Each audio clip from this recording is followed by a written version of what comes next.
Okay, let's talk about the biconditional or the logical equivalence. We have our two statements, the princess bald and the queen is crazy. And a biconditional or logical equivalence is saying if and only if. So, if and only if, which is typically written IFF.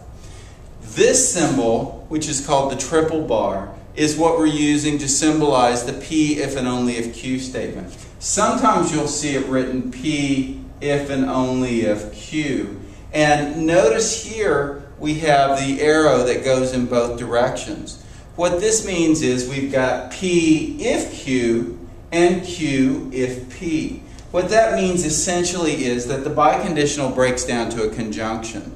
Listen very carefully and you'll hear the conjunction. P if and only if Q.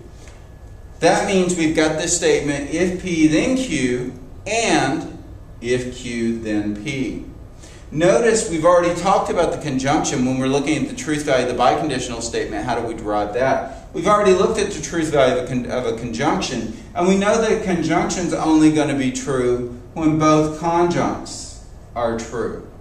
But notice each of the individual conjuncts is a conditional statement on its own. And we've already talked about the fact that a conditional statement is false when the antecedent is true and the consequent is false. So notice what that means. That means if P and Q have opposing truth values, if one of them is true and the other is false, and we have a conjunction here that's only going to be true when both conjuncts are true, and on this side we've got if P then Q, on this side we've got if Q then P, if they have opposing truth values, then on one of these two sides we're going to end up with the condition of having a true antecedent and a false consequent.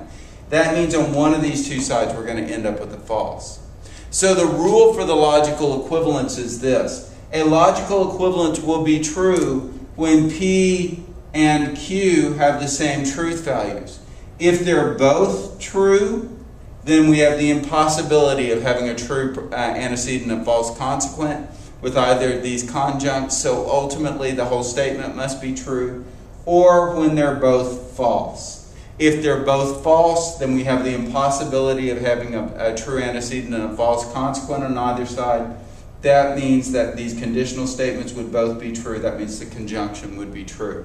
So, the rule for the biconditional is a biconditional will be true when its constitutive statements always have the same truth value.